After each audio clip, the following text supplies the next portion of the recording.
అని అందుకే వ్యక్తి పేరు చెప్పట్లేదు, అది జరుగుతుంది. కానీ ఒక వ్యక్తి త్యాగం అని ఇక్కడ ఎవరు మాట్లాడకూడదు. 21 చోట్ల జనసేన పార్టీ తీసుకున్నప్పుడు అక్కడున్న మిగతా ఎమ్మెల్యేలు కూడా త్యాగం చేశారు. యాజ్ ఇట్ ఈస్ టీడీపీ ఎలా త్యాగం చేస్తుందో జనసేన కూడా త్యాగం చేసింది. సో ఇరు వర్గాల వాళ్ళకి, ఇరు పార్టీ వాళ్ళకి అన్యాయం జరుగుతుంది. ఎందుకంటే మనం పొత్తు కుదుర్చుకున్నప్పుడు కొన్ని చోట్ల మనము తగ్గాలి, కొన్ని చోట్ల వాళ్ళు తగ్గాలి. అలా కాంప్రమైజ్ అయిన సీటే యాజ్ ఇట్ ఈస్ గా ప్రతి ఒక్కరు తీసుకొని ఉంటారు.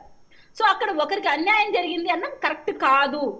సో పిఠాపురంలో పవన్ కళ్యాణ్ గారు గెలవడం కోసం ఒకరి కాంట్రిబ్యూషన్ కాదు సార్, చాలా మంది జన సైనికులు ఇక్కడ నుంచి దేశ విదేశాల నుంచి వచ్చి క్యాంపెయిన్ చేశారు. ఎంతో మంది మైనార్టీస్ రాయలసీమ ప్రాంతం నుంచి వెళ్ళి క్యాంపెయినింగ్ చేశారు.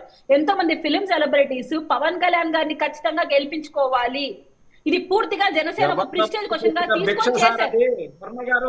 ఇక్కడ వర్మ గారిని ఎవరు తక్కువ చేసి మాట్లాడలేదు. మీరు ఆగండి సార్.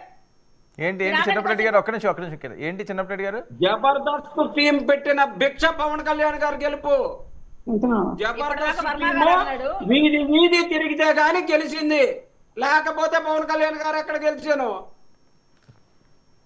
మళ్ళీ మీ దగ్గర కూడా జబర్దస్త్ టీం ఉంది కదా సార్, రోజా గారు. మళ్ళీ రోజా గారు గెలవలేదే, ఆమె కూడా జబర్దస్త్ టీమే కదా. ఆమె ఎందుకు గెలవలేదు నాకు అర్థం కాలేదు. జబర్దస్త్ టీం నడిపించిన వ్యక్తి కదా రోజా, మళ్ళీ ఆమె ఓడిపోయింది. జబర్దస్త్ టీమ్ లో ఉన్న వాళ్ళకి గెలిపించినప్పుడు జబర్దస్త్ టీం ని లీడ్ చేసిన రోజా ఏమైంది, గెలవలేదే? ఏం సార్ ఇలా కాసేపు ఉండండి, నేను కౌంటర్ అటాక్ ఇవ్వడానికి మాట్లాడటం లేదు. ఇక్కడ క్లారిటీ ఇద్దాం.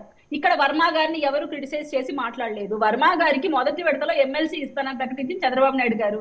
సో జనసేన పార్టీలో పవన్ కళ్యాణ్ గారిను ఇక్కడ క్రిటిసైజ్ చేయడానికి లేదు. కానీ కొన్ని ఫేక్ అకౌంట్స్ పెట్టుకొని మాటికి జనసేన పార్టీని టార్గెట్ చేస్తూ అక్కడ ఏదో జనసేన పార్టీని కుట్ర చేస్తున్నట్టు మాట్లాడడం కరెక్ట్ కాదు. ఇది ఎవరు